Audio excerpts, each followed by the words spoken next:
Yun o, kamusta mga kalapatid, mga kapatid, mga kaburo ko to. So ngayon is halos lahat may mga young bird na. So gagawin natin is check natin yung mga katawan ng ating mga breeders. Siyempre ito muna, yung pinaka ano natin, tututukan. So okay pa rin yung katawan, kahit nagsusubo na. Yan, malaki pa rin, grabe. Ito yung cock. Tapos yung hen nandun, naglilimlim. Ito ay dugong maharlika natin. Alright. Dugong maharlika. Ito naman yung maharlika. So parang ano to, oh wow, para siyang naka-lime breed. Dahil pinaka ano niya to, tita niya to. Yan, full sibling ng ano ba? Full sibling to ng lola niya. So ano yan to? Ikalawang lola. Basta yun.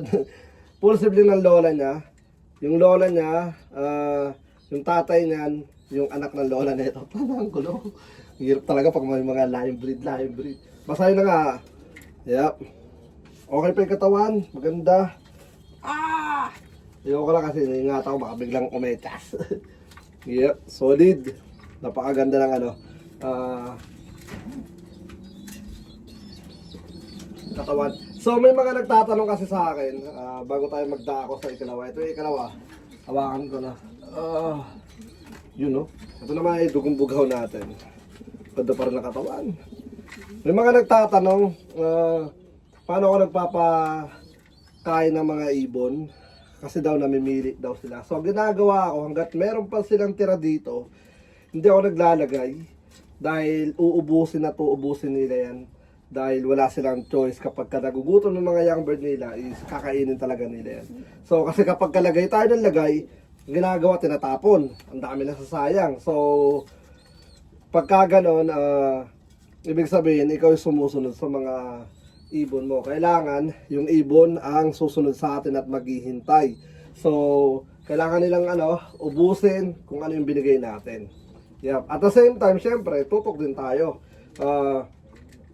Hanggat maaari balik-balik tayo rito dahil isang pagkakamali, packed up ang natin, yung magiging breeder natin. Yan, kasi sa totoo lang ayaw magpaano. Sa totoo lang stress pag may young bird. Dahil yung mga breeder natin is talaga tag dito na-stress. So ginagawa ko minsan, kinukuha ko yung mga cock, pakakawalan ko doon. Siguro tambay sila ng mga 30 minutes. Tapos kukunin ko sila isa-isa.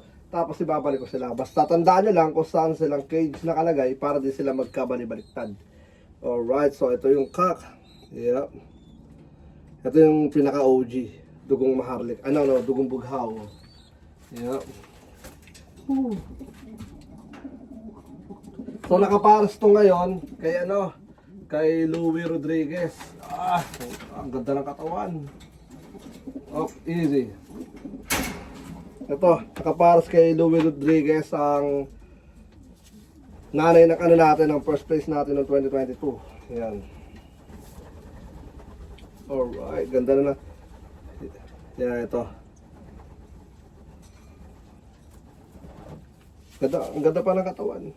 Solid, napakaganda. Bihira ako umawak ng mga ibon.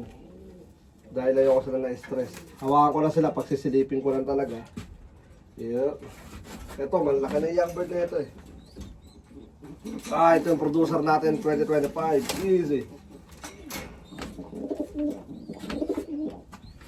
Yep.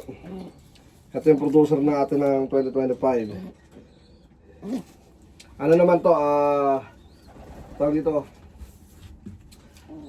Full sibling naman to ng tatay ng una kong hinawakang blue bar. Full sibling ng tatay niya. Ang ating dugong maharlika. Pagka dugong maharlika na, ibig sabihin yung dugong bugaw at yung maharlika pinagparas ko na, syempre equal dugong maharlika. So, ganun yung nangyayari. Kumbaga, may pasok na to ng dugong bughaw at saka ng maharlika. Kaya tinawag ko ng dugong maharlika. Ito yung producer natin. Ito si Balagbag. Si 241. Nag first place sa atin to noong 2024. Ayan. Alright, so yeah. Bukas paliliparin ko yung mga hen natin doon. Kasi ito yung ano natin. Parang di nagbabago yung katawan. Laki pa rin boy. Ito naman yung Wolverine natin. First time ko siyang binirid nung last year. Nag-produce kaagad sa atin ng ano, ng winner sa 405 miles. Yan. Napaka-pogi. Yep. Wolverine. Naganak din ito ng mag-nest mate. So, ang pinakamaganda lang dito sa mga breeder natin, naglabas sila ng mag-nest mate ng 2020, 2022, tsaka 2025. So, sana maglabas ulit ng mga winner itong 2026. Yung mga breeder natin. Alright, so ano pala, may mga nagtatanong. Ito, pakita ko muna sa inyo anak. Gando. Ang nilabas sa Manila ngayon is blue check. Nung last year, blue bar white light. Ayan. Napakaganda. May mga nagtatanong sa mga gusto magpasuksok ng ano ng YBs. Yan, nilalaro daw nila sa Wildlife Race. Meron akong deal, meron akong ilalaro mo yung young bird ko sa Wildlife Race. Ikaw bahala sa shipping fee, sa purge fee, tsaka sa activation fee. Tapos pag nanalo is 50-50 tayo. Or bibili mo na mismo yung YBs natin, napakamura lang. Meron akong binebenta rito ng 150 ang isa. Meron akong binibenta 300 ang isa. Easy. Depende kung kaninong anak.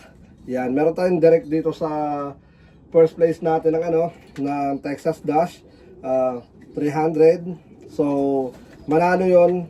Sa'yo yung ibon, tapos yung ano, tag dito. Natural sa'yo yung ibon kasi binili mo na eh. Sa'yo yung ibon, tapos sa'yo na lahat ng premyo. Kung sakasakali makiscore. Yan, pero kung bayaran mo lang yung first fee, activation fee, tsaka yung ano, shipping fee, 50-50 tayo doon. Pero nakapangalan yun sa akin. Pero kung bibili mo na, sa loob na yun mo siya nakalagay. So yun ang ano natin, yung pinaka kit. Yes. Tapos ang nest mate naman ito ay easy. Oh, laki.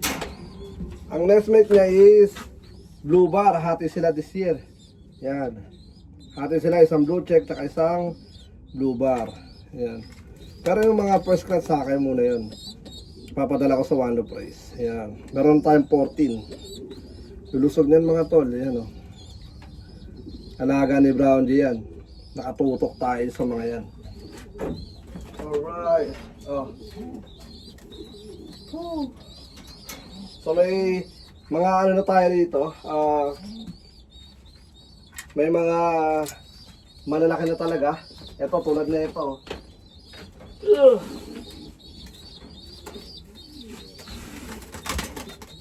Easy.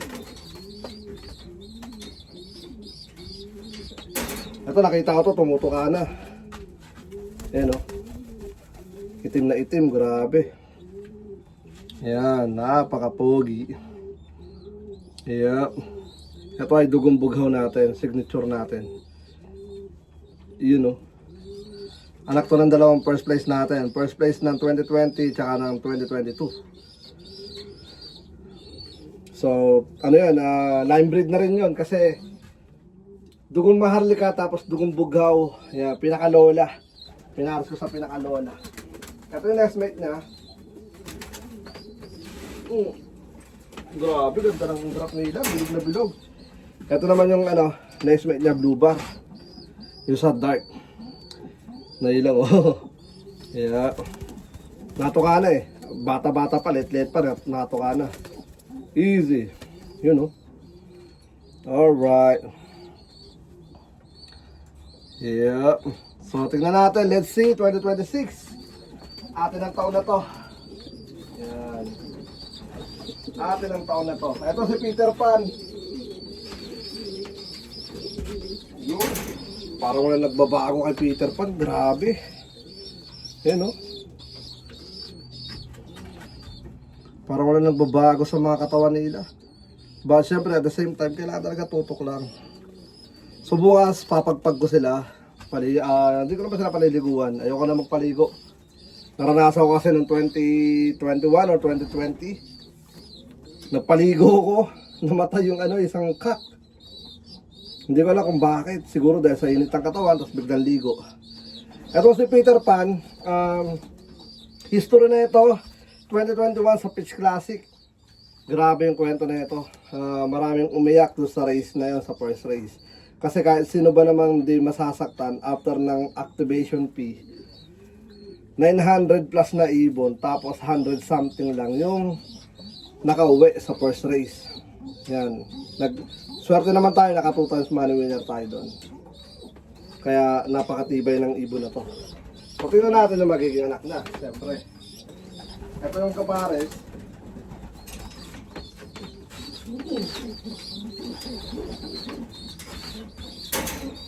Ito 2020, ano ba to? 2022. Yan. Finisher ng Orlando. 2022. Maharlika natin, nag-iisang maharlikang kak. Yan. Finisher to ng ng Orlando. Tapos nasa 10% siya sa average. Kaya napakaganda pa rin ang kanya resulta para sa akin. Alright, kasi mga kalahi na ito bundukan ng lipad. So tinaray ko sa Orlando, Florida.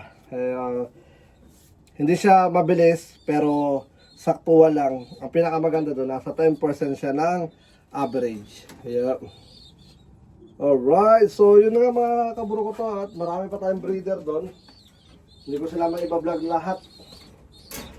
Dahil madami. Yeah. So update lang tayo.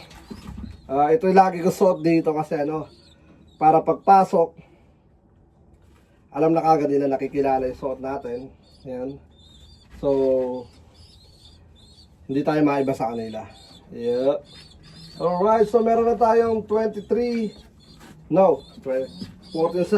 Ewan ko lang, may mga bagong pisado, hindi ko pa na-check. But yeah, tingnan natin kung sa susunod na vlog natin, update natin. And then sa mga naghahanap ng mga breeder, meron pa tayo ng mga breeder, just let me know. PM nyo lang ako, syempre, Capistrano Classic, sa Capistrano, Pensacola, Florida. Doon ako matatagpuan, or text nyo ako sa number ko, 850-454-5763. Kadalasan di ko nasasagot yung tawag, kaya text nyo ako para makapag-reply ako sa inyo. And then yeah, tingnan natin magiging resulta mga tol. Yeah, this year, atin ang taon na to. Tara, let's go. Peace out.